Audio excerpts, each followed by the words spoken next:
Pastor Jim Shipstead. I'd like to welcome you to encouragement for today. So glad that Paul Canton is with us today. Paul has been a part of our jog group for a number of years, Just Ordinary Guys, and he volunteers his time. He comes early, puts the lasagna in the oven, makes the salad, helps with the serving and the cleanup and all that. And Paul, I just want to thank you, first of all, for being so faithful to our men's group and coming here and really helping out in just such wonderful ways and having fun doing it too.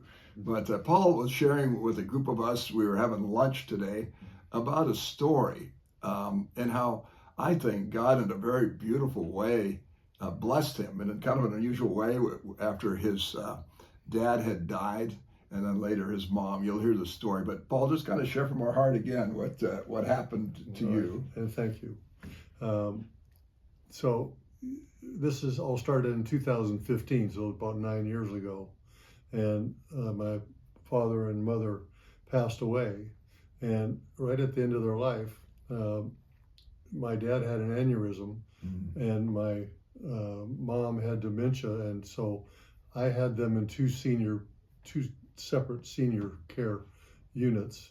Dad had a problem with his aneurysm, went to the hospital, and all of the family, my son, my daughter, my niece, and my nephew, and all of their 8 kids, all came into the room. Wow. And Dad had a moment of clarity and picked out every single person, pointed at them, and told a story about him and the two of them doing something together. And it was just an amazing hour that he had this clarity. He always had a clear mind. He had no dementia, but that was spectacular. Wow.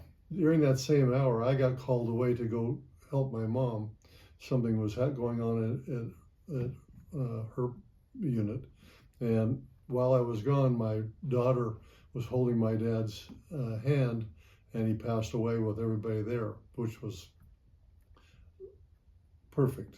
Yeah. And it was a good time, a nice time to have that happen. And so I took care of what I needed to with Mom, and she lived for another 14 days and then passed away. So here they were married over 60 years. Wow. And passed away, and she didn't know. I never even told her about Dad. Yeah. Because she couldn't remember anything or anything. And so here I am. The house, the people at the house call me up and say that Mom had passed, and I'm only a block away. And so I walk over there and I see that she's passed. And because she's in a home instead of a hospital or something, the sheriff came to check out, make sure there was no foul play. Yeah. The coroner was there. And while this was happening, while everybody's there, I'm standing out. I had gone in to see Mom, then I was standing out in the front yard. And then the coroner would out and come back and talk to me. And the sheriff would come and talk to me at individual times and together. And every time that they did, there was a hummingbird that was in this tree out in the front yard, and it would fly down and it would be this far away. I mean, it'd be like right in the middle of our conversation. Wow. And he would just sit there and flutter like that. And then when the sheriff or coroner would walk away, he'd fly back up into the tree and sit there. Yeah. Next meeting, we get together and it flies right down and it'd sit right here. And I asked the sheriff, I said, "Have you noticed this hummingbird?" And he says, "Yeah, this is really strange. I mean, I haven't never had this happen." And so the coroner had the same feeling. And we're all kind of looking at it in amaze. And I'm kind of wondering, is that Dad, who is taking care of Mom for so long, in our conversation and coming to see Mom? Or is it Mom, who didn't know who we were anymore, her spirit, there? After this 2 hours, or approximately 2 hours that all this was going on, the coroner and they take Mom out, and then the sheriff drives away, and I'm standing there, and the hummingbird flies away. I mean, it waited until they were gone. Conversations are over. And it flew away. A week later, we're at the Fairhaven funeral home in Orange here, and which is several miles away from the house and where everything's going on. And as we're having the service for Mom, and Dad's already into a crypt there, so they asked me to in the chapel before we go and have the burial. They asked me to talk about Mom a little bit, and I got up and I'm telling the same story. I'm telling about the story of, how that hummingbird was there and right in the middle of everything all the time, and how it made me feel and everybody that something was going on. And so I tell this story in the chapel, and there's probably my next door neighbor Tom is there, Tom and Bonnie. Bonnie Meese, yeah. Which is just like a witness to this, which was amazing. And so anyway, then after I tell the story, we all go out to the crypt, and we have a tent set up, the little roof, and there's 20, 25 chairs, and it wasn't a whole lot of people, but it was all the family and a few neighbors and friends were there, and so we're sitting there, and they're getting ready to open the crypt, and because Mom and Dad wanted to be in the same one, and this hummingbird flies up in front of all of us, and my granddaughter yells out, "There it is, there it is."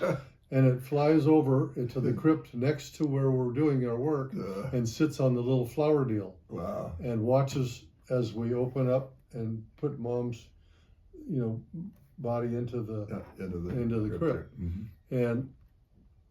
And we all are just in awe of this hummingbird. And they close the crypt up, and the hummingbird flies away. And we're all talking, and it's still got me to this day. This is 9 years later.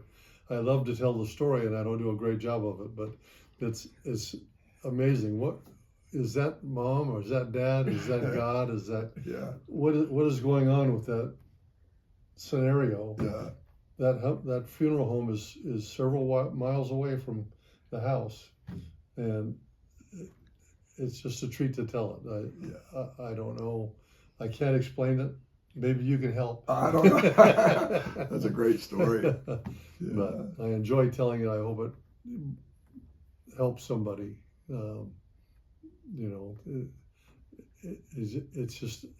It's a miracle. It is. It's beyond coincidence. I mean, those things are so skittish anyway. You can hardly even get next to a hummingbird, and to think that it came twice right at the exact right time.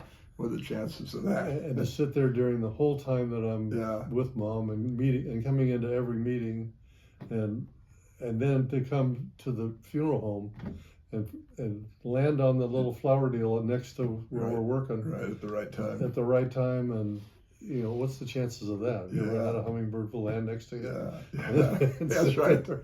Then your granddaughter to recognize it. And to her yell out, we were all just like gasping at that when she said that. And it's fun, and we can all talk about it to today. Yeah. I mean, and I think also about your dad kind of giving a word of encouragement to each of the grandchildren and all of you that were gathered in the room like that when he had that hour of clarity like that, how that must have really just impacted everybody's life in just a positive way like that. It just, it's something you can talk about forever. I mean, that you were picked out just as in the last hour. Yeah. And told a story about, he just did a marvelous That's wonderful. Deal, so that's all I got. Well, Paul, thank you so much. And I hope this really brings encouragement for someone today that I think God blesses us in unexpected ways like that, and just to kind of be aware of our surroundings and the beauty of his creation and just to be open to what he may be doing. But thank you, Paul. And thanks also for all your help with JOG. We sure appreciate it a lot. I enjoy doing it. Hope you guys have a great afternoon or evening, wherever you're tuning in. Some people are tuning in from overseas and all different times, but God bless all of you.